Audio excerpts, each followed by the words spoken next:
So, I'm not sure if this has ever happened at DEF CON before, but our speaker hasn't completely lost his voice, but it's a little rough today, so keep that in mind. But our next speaker here is RAPHAEL Mudge. And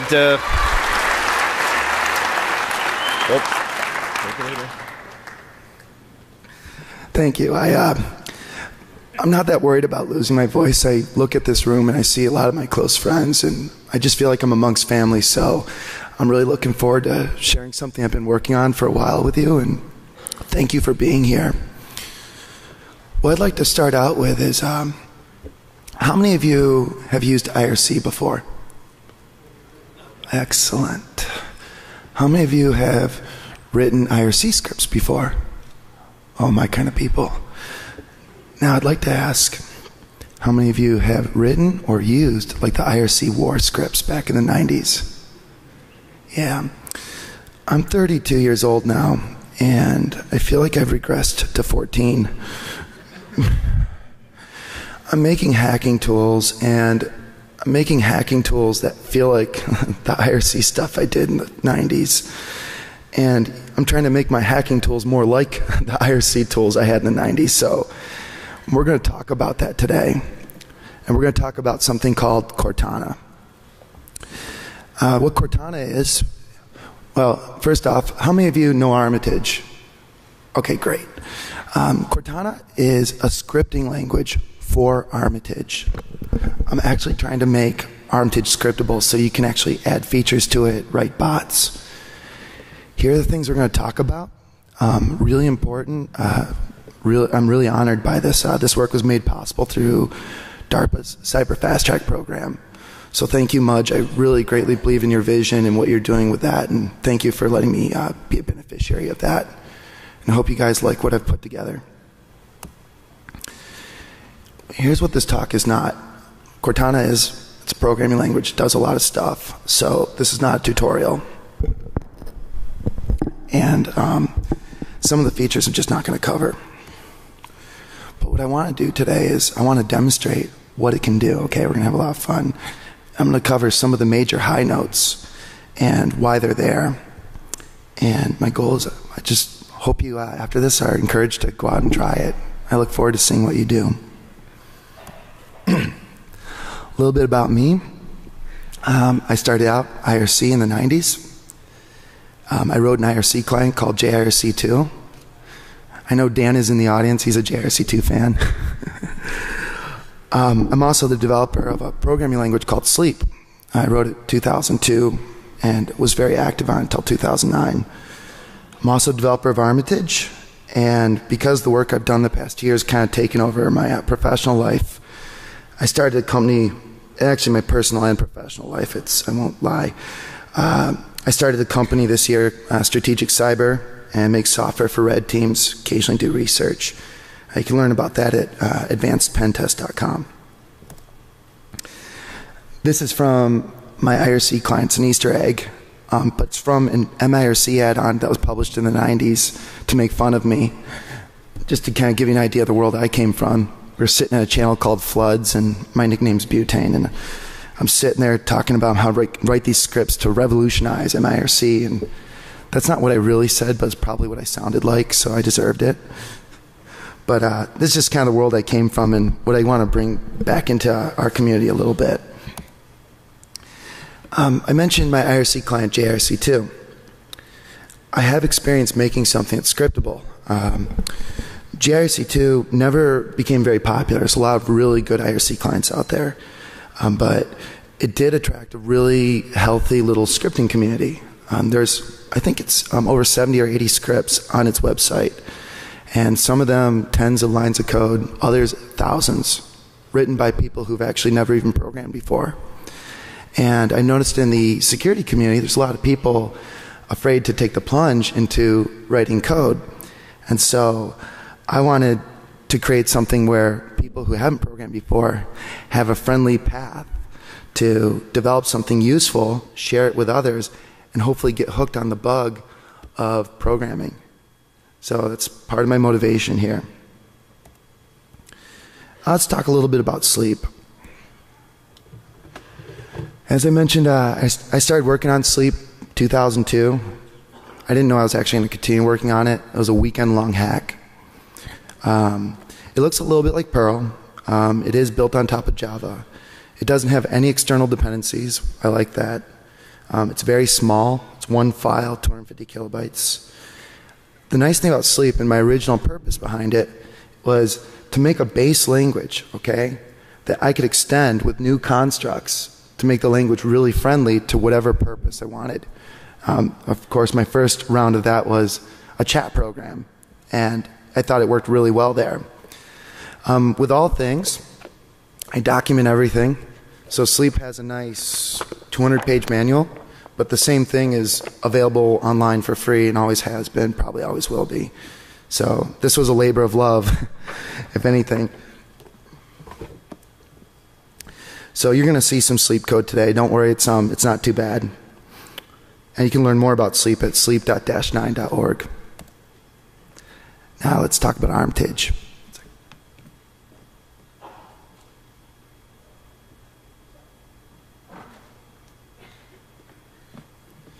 You know, some really nice folks at Starbucks let us cut in line, and when they heard what was happening, they actually bought the tea and the honey. That was really nice of them. So let me continue on with Armitage. Armitage, for those of you who don't know it, seems like most of the room does. It's a graphical user interface for Metasploit. And it's gone pretty far in the past year and a half it's been out, and I've been really pleased with it. Most people know it as a GUI. I think of it as a red team collaboration tool. And what's possible with Armitage is I can set up a team server that wraps Metasploit and makes it safe for multiple people to use at the same time. And using that central team server, a whole team can actually break into a network, work through one foothold, pivot through it, and share the same accesses and the same data. It's really cool. I've taken it to a lot of exercises, and I speak about it pretty regularly. So there's a lot of material online about that. Now let's talk about Cortana, because we've got this ability for humans to interact with each other, right? Well, the question with Cortana was, what happens when I add bots into the mix? And so created this scripting language based on Sleep to automate the Metasploit framework and to extend Armitage with new features, just like the IRC clients, the active scripting communities did in the 90s. Why do we want to do this? Well, one, if you've got bots, you can delegate work to them, and you can scale your red team activities. We'll talk about that. The reason for scripting Armitage, I feel like as a community, we have a wealth of great standalone capabilities. I mean, we are a very, very wealthy community in terms of capability, but there's not a lot of glue out there. And I like the Metasploit framework. It's made a lot of inroads, but there's nothing there for adding a user interface on top of it and extending that. And so that's why I want to make Armitage scriptable. Here's kind of how it works. It's possible to load Cortana scripts into Armitage. I had to come up with an extension, something that said Cyber, something that said Cortana, so I went with CNA. It's a good acronym. But it's possible to load multiple scripts into Armitage, standalone or with a team server, you can do that. And Cortana itself exists as a standalone interpreter, okay? And I can load as many scripts as I want into this headless, standalone container for bots.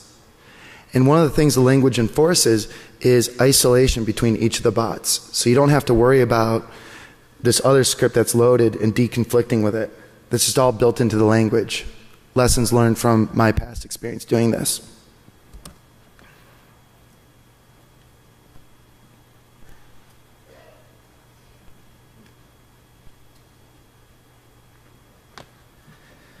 Now, I've described Cortana so far in context of like IRC bots and scriptable IRC clients.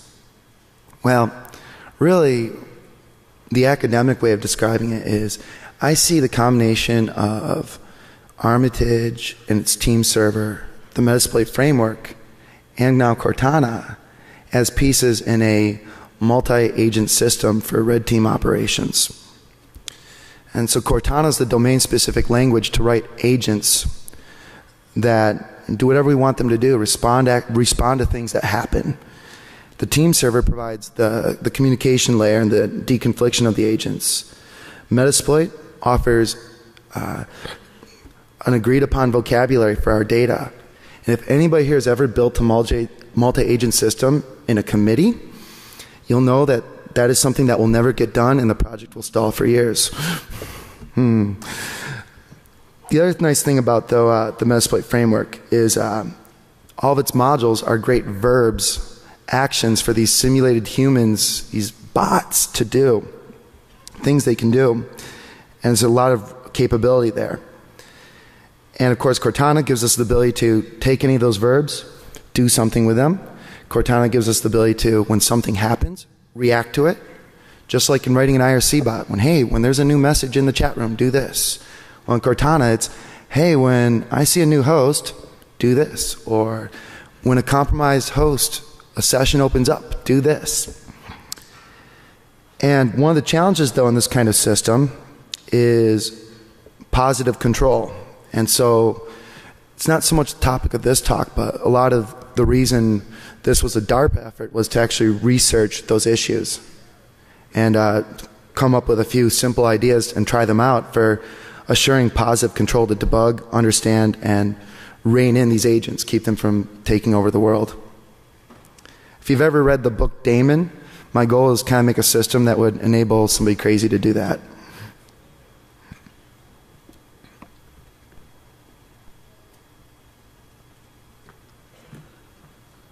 Okay, well, Cortana is not the only way to automate the Metasploit framework. First, you do have the option of extending it, and Cortana is not a replacement for that at all. You should still write your modules if you've got a new exploit. You should still write auxiliary modules.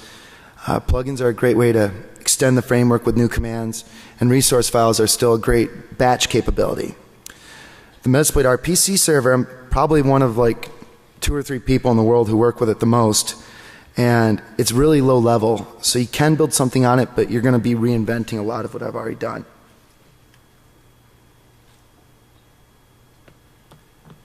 But I do like it because it's well thought out, and I want just really basic primitives so I can build what I've done. So, and of course there's MSF CLI, which is a command line interface to the Metasploit framework, and that's good for maybe embedding to a script, but this is different in the sense that we're writing these bots that are long running, and we can extend Armitage.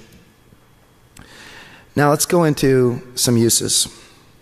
First, I want to give you some background.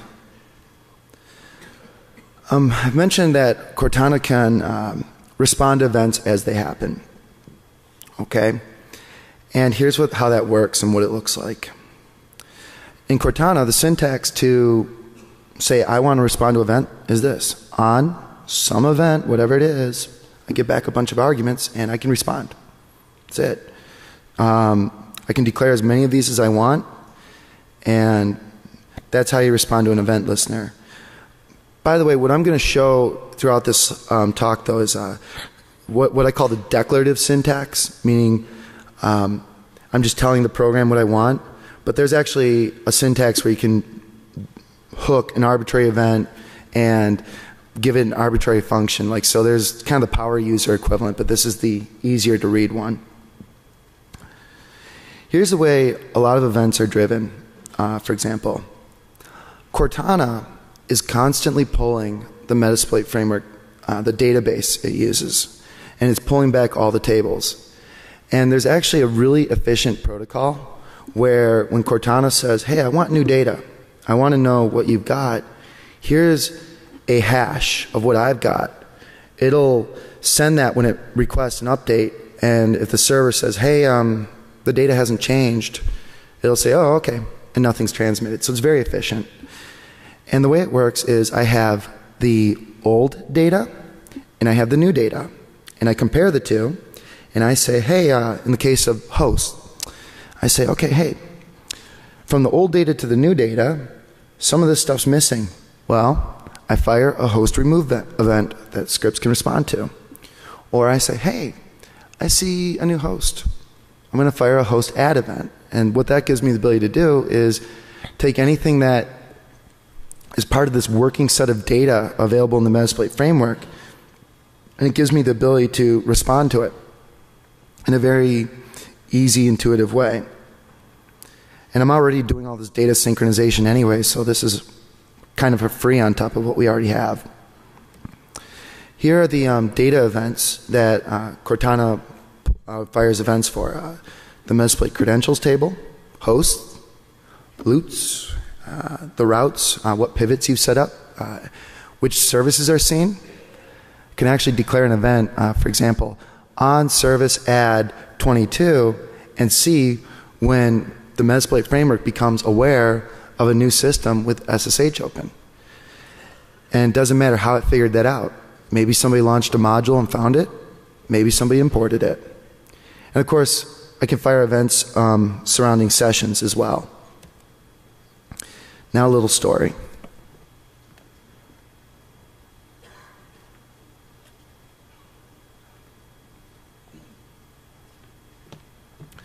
Okay, so I was at the Northeast Collegiate Cyber Defense Competition this year. I've done it every year since 2008. I really love the event. And what it is, it's a exercise where college students come with their team. They're dropped in the middle. They have a network to manage and run while a red team is stomping on them the whole time. This year we had a problem. There was new organizers, and they decided to give the students all patched systems. And I guess they said the XP image that was vulnerable, something went wrong with it, so they swapped it out for a new Ubuntu image. Thanks. You mean expect me to come to these events and hack? So anyways, the students have all patched systems, right? And they, on top of that, the organizers decided to firewall the red team off from the competition for the first hour. Okay? So not only did we not have a possible exploit vector, but we couldn't use default creds either. Although funny enough, even after that hour, 2 teams, we still got them with PS exec and default credentials. So if you ever play in these events, change those passwords quickly. But as you can tell, you got 10 people. And you're like, well, what do we do? And a friend of mine, Jolly, he asked, he's like, hey, is there a way to, I don't know, when Chris does an Nmap scan, is there a way like we can see what changed and just get that out to the room? And I said, yeah, I think that's possible. I think I can write a bot for you. He's like, oh, okay, cool. And Chris, he's a guy who's doing Nmap and changing his IP constantly and just scanning the student systems. Chris, he's like, Raph. I'm like, yeah, Chris. He's like, your little bot's kind of cool, but I don't want to import an Nmap scan every minute. And I'm like, oh, I understand. Can you automate it? Sure. So I wrote a bot for Chris to running from his system to automatically import his Nmap scans every time they finished. Okay, the ones he was doing on his system. And then my friend Silas says, hey Raph, I've got a script. I give it a bunch of IPs, and it'll start launching just a bunch of normal, the run-of-the-mill exploits. Can your bots, can you give me a bot that feeds that? Sure. And so we ended up by accident with a system where I'm running a bot that announces changes to the database, new host, new services. Chris is running a bot that imports stuff, and Silas is running a bot that responds to that data to new hosts and things that become available and launches a bunch of attacks from his system. So I didn't expect that. It was kind of cool. It was like this distributed system of hacking going on being fed by this central red team collaboration architecture. And what you can see in this picture, much better than I can see on my laptop, is the RAPHAEL Cortana bot actually announcing hosts.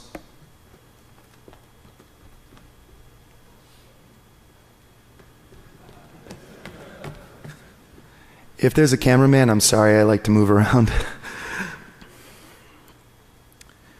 And I just have to show this. This is because I thought it was a momentous occasion.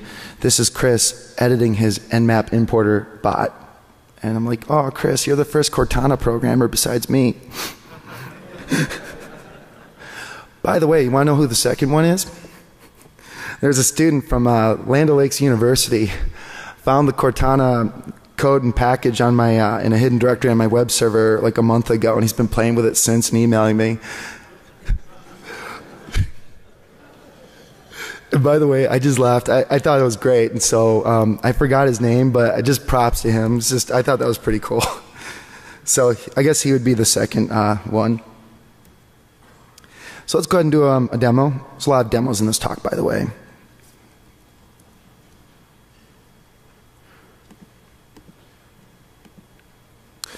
Okay, here I am. I've got Armitage. I have a pivot set up, and I've got an exploited host, okay?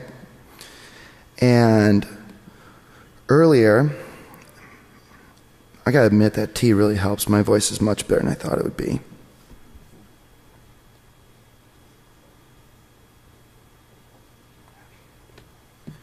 Okay, earlier I started the Red Team server, and my Armitage client is connected to it.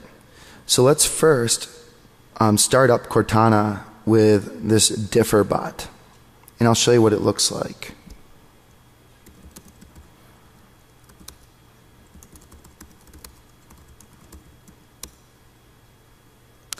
This is the entire differ bot. On service add, say, hey, I see this host, this port, and the banner information for that particular service if we have it. That's not too hard, is it? A nice thing is for people who are novice programmers, they like to copy and paste stuff. So there's no object-oriented hierarchy in this. It's pretty much everything you use, you can copy and paste and it'll work elsewhere. So very novice-friendly in that sense. So yeah, this is that whole bot. I'll just change it to convince you, not faking my demo. There we go. Now let's run Cortana headless.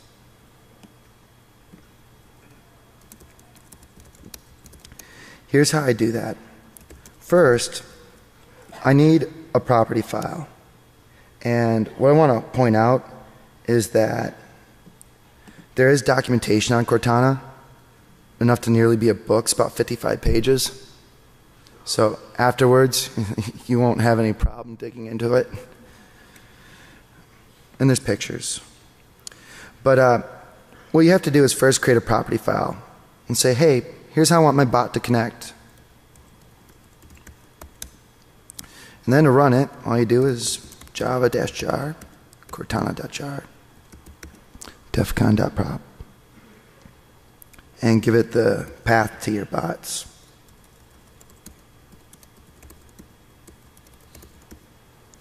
Okay, so let me go ahead and run that. By the way, I can specify as many bots as I want and they'll just all load up. And once I do that, Cortana, you'll see it in Armitage as well, but Cortana has a console for actually interacting with scripts and working with them and playing with that positive control stuff. Both the Armitage and standalone version have the same commands in the console.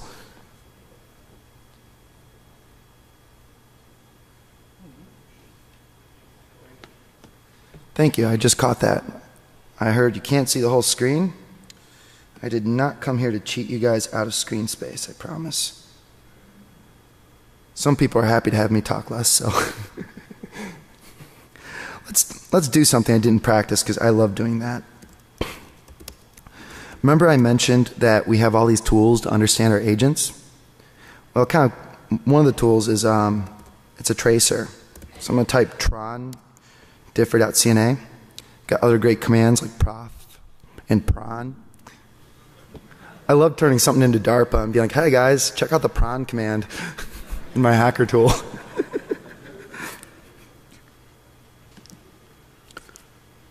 So let's go ahead and import something. And we can see, by the way, here we are in the event log for our team server. we can see our bot joined. Go to hosts, import hosts.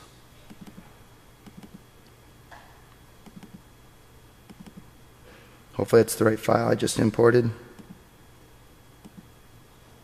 And we'll see. So unless I scan that box already.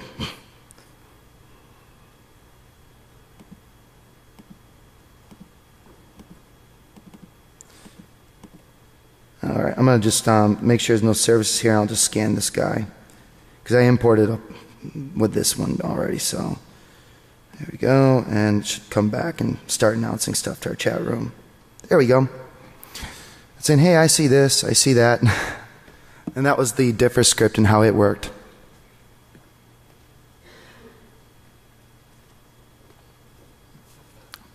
By the way, there's more to this story. So let me take you there as soon as I fix my, there we go, it's better. So what was the game? Remember, I told you at Northeast CCDC, we ended up in a hard situation, right? Because we had this, we started seeing stuff. A couple hours later, we see a system pop up in a banner and it said Zimbra. What's Zimbra? So I Google it, get the default creds and log into it, and we were able to jump on the system that students had just put up before they had a chance to change the passwords. And that's because we had a bot helping us. Another example, we saw Apache Tomcat come up. And my friend Will, who works at Rapid7, is a pen tester there, he was like, ooh, Tomcat. So he managed to get into that system before the students had a chance to lock it down. And so just having this situational awareness aided by bots was really, really valuable to us. Another story is, who here has used Windows Credential Editor before? A few of you. It's a really awesome tool. You should Google it probably while I'm talking right now. It's really that cool. What it does is it pulls plain text credentials out of memory, okay, for the user it's logged in. And I wrote a bot for some other events that would every 10 minutes sweep through all the hosts we had access to, run this tool, parse its output, and make the passwords and usernames available to our whole team. So another example, bots just helping with the tedious work. Oops.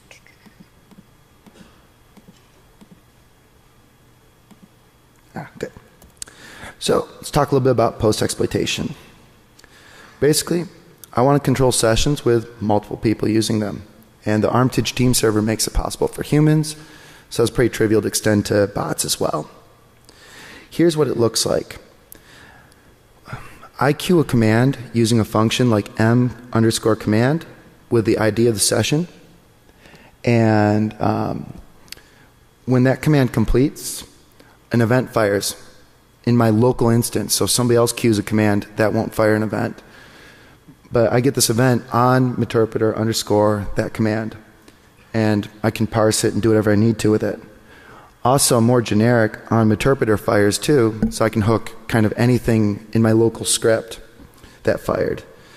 And one other thing to say to this, for larger scripts, there is the ability to create kind of like isolated agents from inside of one script that all just do their own thing, and that's a really great way to decompose a larger program. Interacting with a process through meterpreter. Again, same thing, mexec, session ID, command. I get back an event on exec _command, so I can do mexec session1 dir/s *:.pdf or something like that. And when that finishes, I'll get all that information back and I can parse through it. There's also mexec local, which takes a local executable, gives it over to meterpreter to inject directly into memory without touching disk, and work in the same way. So it's pretty cool. Shell sessions. When I was first building this technology, I got this one all wrong.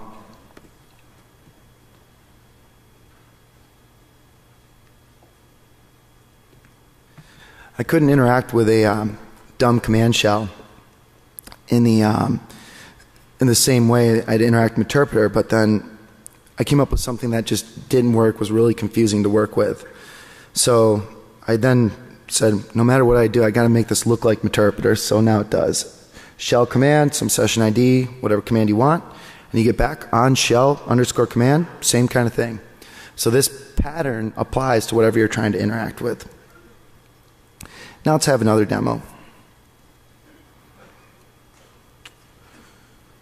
We'll load this into our bot.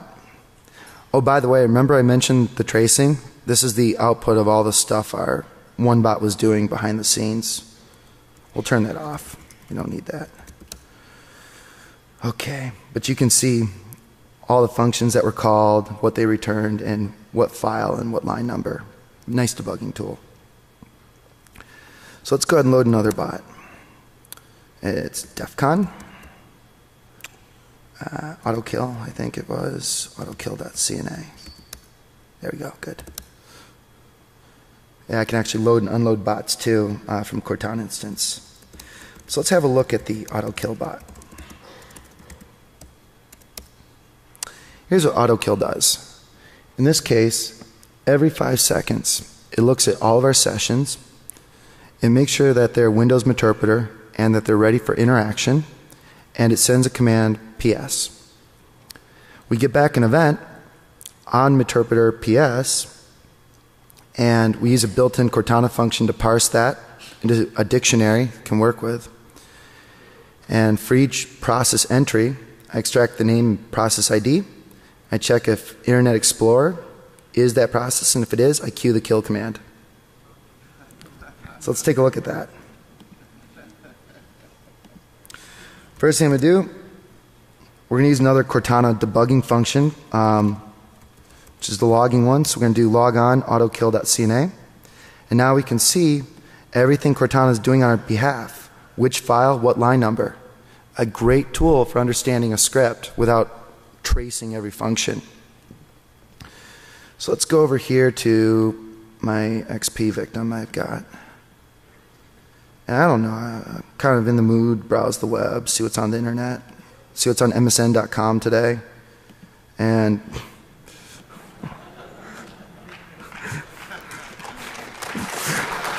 thanks.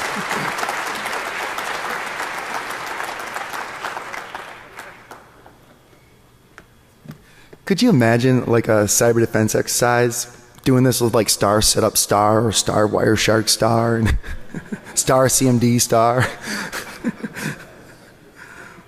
Same thing though. Here you go. There's our kill commands that were being issued by our bot on our behalf. I can turn that off. Tell our bot bye-bye now. But that's an example of kind of post-exploitation. There, our bot left. Bye bot. I miss you. And this is just a screenshot of, I mentioned the Windows credential editor stuff. This is from the Rochester Institute of Technology Information Security Talent Search, an offense and defense competition, and really great. If you can go out there, I recommend it. But here, this is running Windows credential editor and announcing it to the chat room. So you can see some passwords up there. Not my password, thankfully. Okay, let's see here. Now, let's talk about scripting Armitage a little bit. Through Cortana, it's possible to take the default behaviors in Armitage and change them. So here's the problem.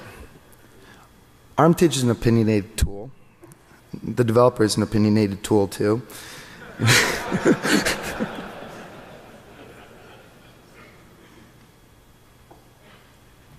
And I want to be able to alter how it does things, I as a scripter. For example, Armitage picks my payload. Wouldn't it be nice if I could change how that works? Or here's a really good one. When I'm doing a pen test, if I try to PS exec to a system doing a pass the hash attack, and I rely on the default binary generated by the open source Metasploit framework, I'm going to get flagged by antivirus. So what if I want to hook the workflow in Armitage for passing the hash and use a different executable? How could I do that? And just how can I modify Armitage? So let's take a look at that. The mechanism to do these kinds of things are filters. Filters hook an action that a script wants to take, and it changes the parameters on the fly. You can inspect it and change it, and then it goes through like nothing ever happened. And so let's have a look at that.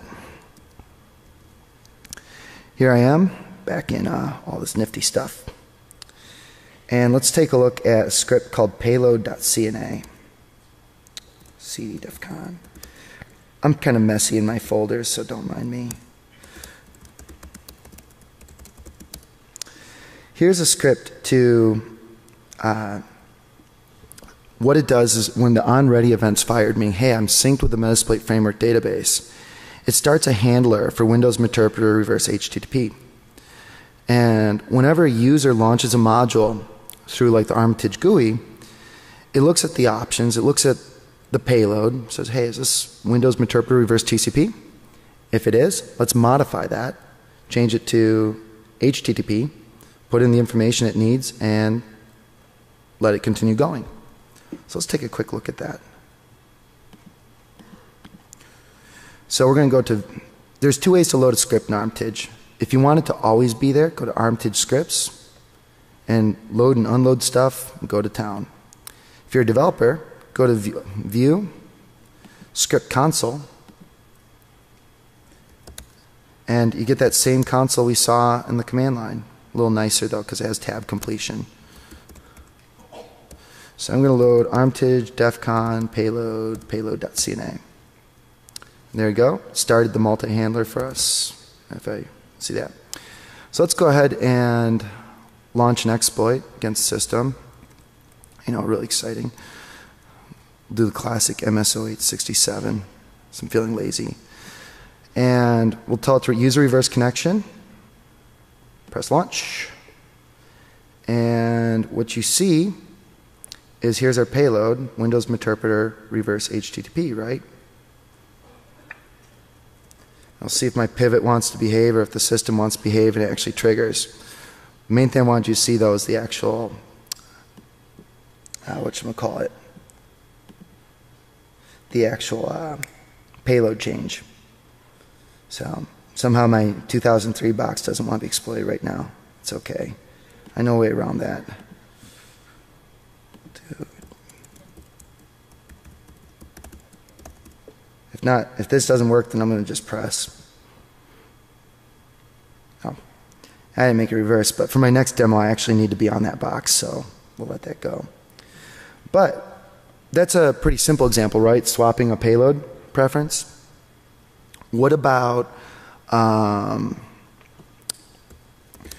PS exec example I mentioned? Here's a little bit more complex script that I'm working on, and like I said, I'm still working on converting it from something else I used to have. But what it does, filter user launch. If the module's PS exec, if the payload's a bind payload, it generates the raw shellcode for a payload that matches that, and it uses a sleep function I wrote to embed that shellcode and obfuscate it inside of an executable I have that beats most antivirus.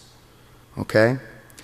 So this is an example of how I can take and use Cortana to merge my secret sauce for a pen test into the workflow in Armitage without really changing anything from the user's perspective. That's a really, really powerful thing, because if you've got other things you want to integrate, other kinds of callback agents, other kinds of possibly even sessions besides Meterpreter, I'm exploring a lot of this stuff right now. It's a lot of fun. So a lot of potential here. Now let's talk about user interface here as we start to wind down the presentation. This is all about how do we add features to Armitage, integrating third-party tools, exposing capabilities in the framework that aren't normally used, or even just controlling something built in Cortana. Well, here's the things Cortana scripts can do to extend Armitage. They can define keyboard shortcuts. They can define menus. They can create console interfaces, so pop up a tab and you have full control over it. and they can create tables of information. And that's kind of what Armitage does for everything. So actually, how I evaluated this technology is I delivered to DARPA Armitage written in Cortana. Like, I ripped everything out and rewrote all of it with just this stuff to show it could be done. And I thought it was going to be easier than it was. It was doable, but it was actually kind of hard, and I was like, it was a busy time when I did that. But it was a good test. So let's have a demo. How many of you know that Meterpreter can sniff packets? Just a few hands went up. Great. Yeah, Meterpreter has a sniffer module built in. It's a little cumbersome to use, but it is there. It's pretty cool capability. So let's go ahead and load a Cortana script that lets us use it. First, if I right click on this host, I've got a Meterpreter menu, right? And you can see all the things I can do right now. Now let's go ahead and load sniffer.cna. Sniffer.cna. Great. I now have a sniffer. If I right click on this host, go to Meterpreter, I now have a sniffer menu. Everybody loves sniffers. I'm going to press start. And what it's going to do is go to that host, query all the different network interfaces on it, and it'll pop up a dialog asking me which interface I want to sniff on. I'm like, oh, okay. I'll sniff on this one. I guess I don't really have a choice, do I? So let me press sniff, start sniffer, and anybody notice what the script did? Added a little nose to indicate that we're sniffing. Scripts have a lot of power. Now, let's go do something on my victim system. Let's FTP 162.168.128, and I'll do, I don't know, login as user voice, got my password, fine. Oopsies. By the way, I can still do that logging stuff I told you about, see what it's doing on my behalf, because periodically the sniffer is pulling back packets for me and saving them somewhere I can get to them. So let's go over here. Part of the power of the Metasploit framework is not individual features, but the fact that they work well together when combined. It's like Magic the Gathering. So a great module in Metasploit is called psnuffle. And what psnuffle does, it can take an arbitrary pcap capture, extract plain text creds out of it, just like dsniff used to do, and put those in the Metasploit credentials database. So let me go sniffer, psnuffle. And here, it's running the module for me, and you can see my FTP login I just tried.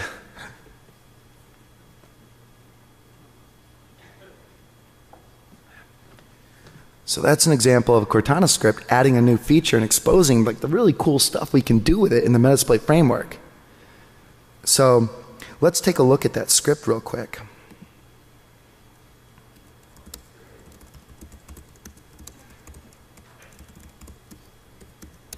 Here it is. First, I'm declaring a pop-up, a menu in Meterpreter. Bottom is the hook. Menu sniffer, item start. When it's clicked, it does this stuff. I queue sysinfo a few times to give use sniffer time to load. Once sniffer interfaces comes back, it's going to fire an event on Meterpreter sniffer interfaces.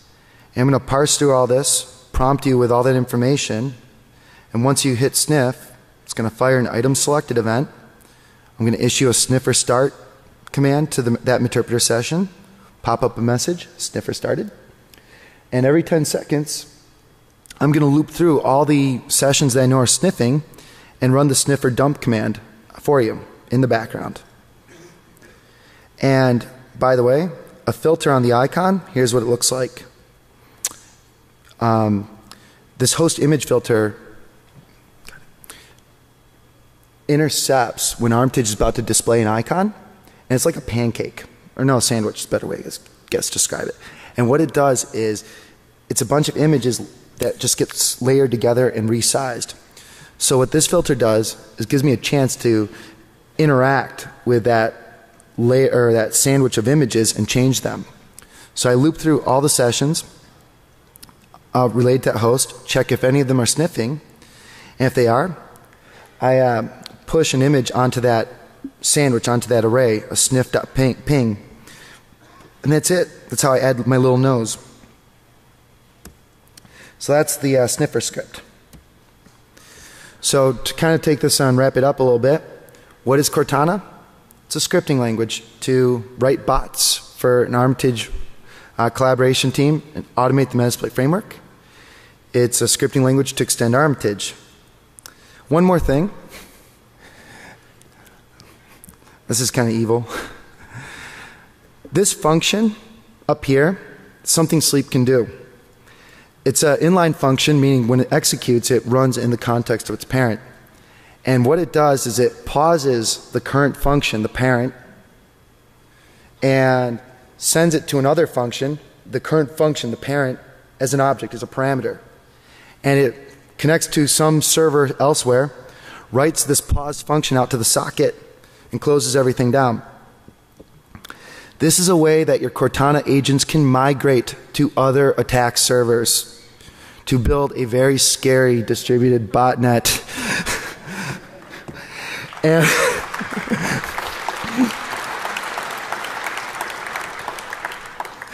if you want to check more about this twist, I've got 2 articles I've written about this technique, shell scripting with a distributed twist and agent-based traffic generation. So just to wrap this up, I introduced Cortana to you. We talked about how to build distributed bots, talked about post-exploitation, how to modify how Armitage does things, and how to extend the user interface with new features. Again, I would especially just foot stomp like to say thank you to DARPA and the wonderful things going on with the Cyber Fast Track program. Just fantastic opportunity. That's what made this work possible. And here's where to go next. I'm Armitage Hacker on Twitter. There's my email. You can learn more about sleep. If you go to fastandeasyhacking.com/download, or if you go to that website and click the download link, Cortana, the documentation, some of these examples are there. And I'm going to clean all of it up and merge it probably this weekend into what's in Metasploit. So thank you very much, and I'll turn it over to questions.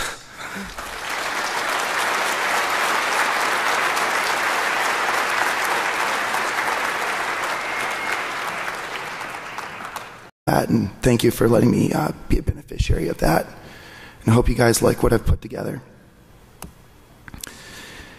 Here's what this talk is not.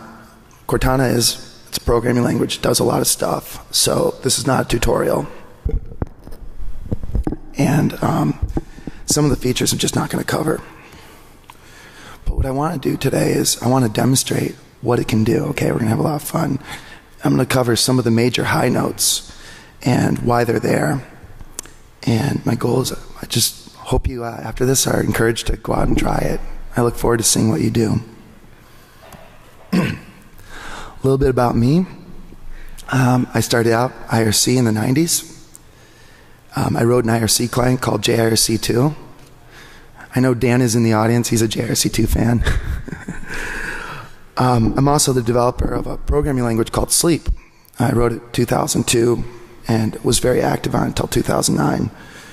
I'm also a developer. So I'm not sure if this has ever happened at DEF CON before, but our speaker hasn't completely lost his voice, but it's a little rough today, so keep that in mind. But our next speaker here is RAPHAEL Mudge. And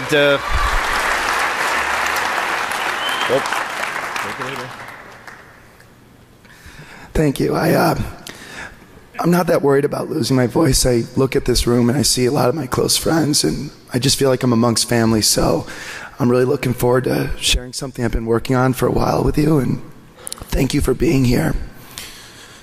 What I'd like to start out with is how many of you have used IRC before? Excellent. How many of you have written IRC scripts before? Oh, my kind of people. Now I'd like to ask, how many of you have written or used like the IRC war scripts back in the 90s? Yeah. I'm 32 years old now, and I feel like I've regressed to 14. I'm making hacking tools, and I'm making hacking tools that feel like the IRC stuff I did in the 90s. And I'm trying to make my hacking tools more like the IRC tools I had in the 90s. So we're going to talk about that today. And we're going to talk about something called Cortana. What Cortana is, well, first off, how many of you know Armitage? Okay, great. Cortana is a scripting language for Armitage. I'm actually trying to make Armitage scriptable so you can actually add features to it, write bots. Here are the things we're going to talk about. Really important. I'm really honored by this. This work was made possible through DARPA's Cyber Fast Track program. So thank you, Mudge. I really greatly believe in your vision and what you're doing with Armitage. And because the work I've done the past year has kind of taken over my professional life, I started a company, actually my personal and professional life, I won't lie. I started a company this year, Strategic Cyber, and make software for red teams, occasionally do research. You can learn about that at advancedpentest.com. This is from my IRC client. It's an Easter egg, but it's from an MIRC add-on that was published in the 90s to make fun of me. Just to kind of give you an idea of the world I came from. We're sitting at a channel called Floods, and my nickname's Butane, and I'm sitting there talking about how to write these scripts to revolutionize MIRC, and that's not what I really said, but it's probably what I sounded like, so I deserved it. But this is just kind of the world I came from and what I want to bring back into our community a little bit.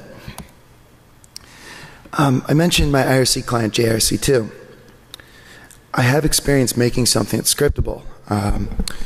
JIRC2 never became very popular. There's a lot of really good IRC clients out there, but it did attract a really healthy little scripting community. I think it's over 70 or 80 scripts on its website, and some of them tens of lines of code, others thousands, written by people who've actually never even programmed before.